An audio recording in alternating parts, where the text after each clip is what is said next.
A movie set can be a chaotic place, and between the swarms of crew members, the mounds of equipment, and the long build-ups between takes, it can be easy to lose track of what actually is being shot. This is why a video village is paramount.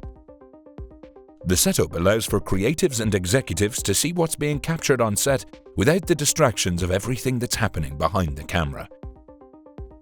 So, how can you use a video village on your next set? And what are the considerations you need to take when building one?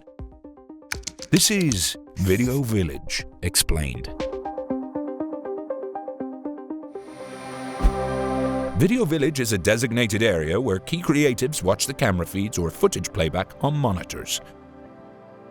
It is typically base camp for the director, producers, and script supervisor, but often a variety of other positions will have chairs at the Video Village, such as the DP, First AD, Production Designer, Gaffer, VFX Supervisor, and Stunt Coordinator.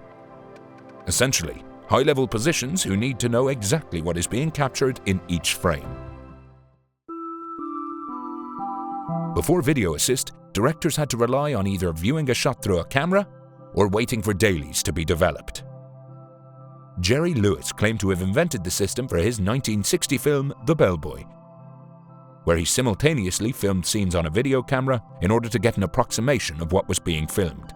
But other similar systems were beginning to be used around that time, and it's probably more accurate to say Lewis popularized the technique. Now that you've got that done, would you please be good enough to... Now, let me rephrase that. Stanley, just to keep you out of mischief, you go set up the seats for the motion picture tonight. Stanley, we don't talk back. Get along, get along. Today, digital filmmaking has made Video Assist more widely available than ever, and has expanded the capabilities of what a village can do. Let's take a look at how it works on set. The most important element of a video village is the monitor. Typically, there are several monitors designated to different crew members displaying playback. Chairs are also usually designated to specific crew members. The most important, and the first to be set up, is the director's, which will sometimes be in its own area, closer to the actual set. The village is typically designed to provide comfort for a long day. If a shoot is at an exterior location, for example, the village will likely be under a tent to provide shade. Nowadays, the video feed is almost always provided wirelessly using a Teradek. This enables the village to be set up a ways away from set if need be. On larger sets, villages are run by a video assist operator, whose primary role is to ensure playback is running smoothly. If a video assist operator isn't on set, their role will typically be assumed by a DIT or another member of the camera department. The video assist displays the camera's image in real time, allowing for the director and others in the village to see the scene just how the audience will. The script supervisor, meanwhile, can track continuity from the village, while other department heads will check to make sure their individual responsibilities are working for the shot. Shots can also be reviewed in the village after they've been captured, allowing for frame-by-frame analysis, comparison of takes, and discussion among collaborators, whether it be the director and the DP or the director and the actor. When you said cut, did Leo rush to the monitor to watch his own take back every time? Yeah, sometimes. Okay. Sometimes. In other words, the village typically becomes the command center, where final decisions are made and communicated. Different directors use villages differently.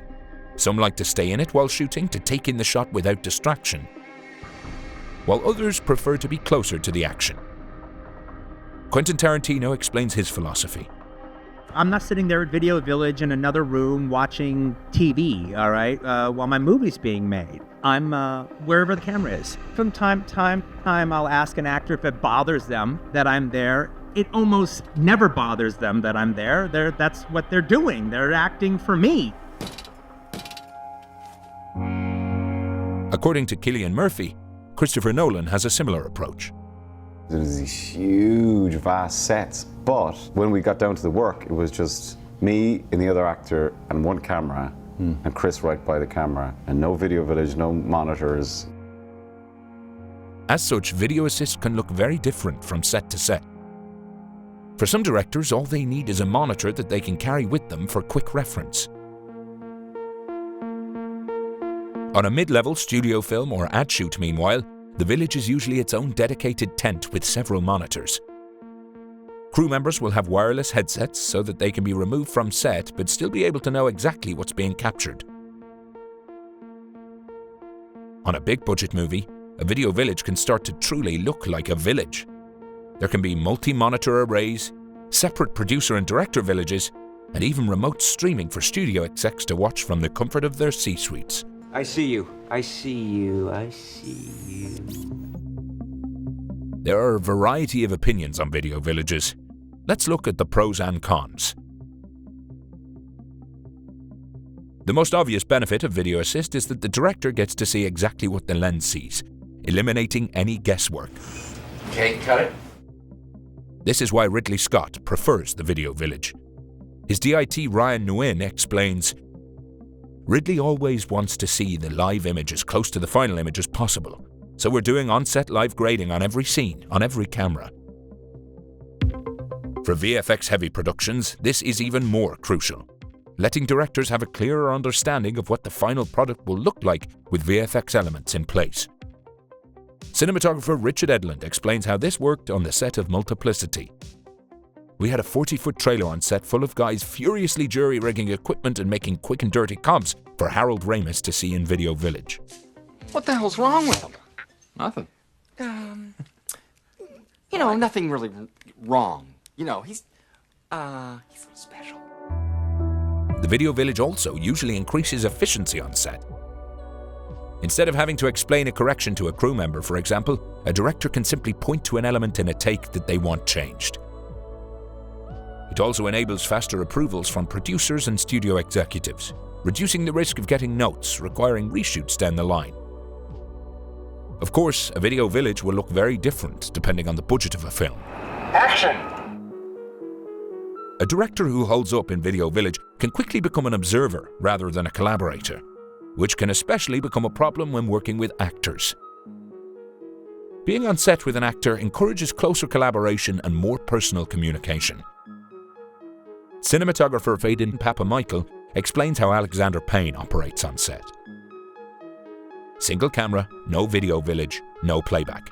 The focus puller, the boom guy, me on camera, the director next to the camera, using the same monitor that I actually operate from, and then the actors right there, creating as small and as intimate a set environment as possible for them. Instant replay can also lead to over-analysis. It can be easy to start micromanaging and nitpicking, which can quickly result in a loss of spontaneity and an excessive amount of takes. One of the biggest gripes that can come with a video village is the presence of executives.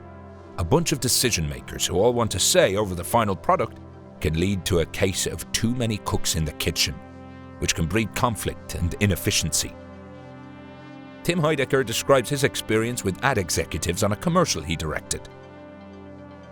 They were pushing and pushing and pushing for more and more, and it was like clear we had gotten we'd like basically stripped the buffalo clean and used all its parts. Yeah, everything was way too much to work with.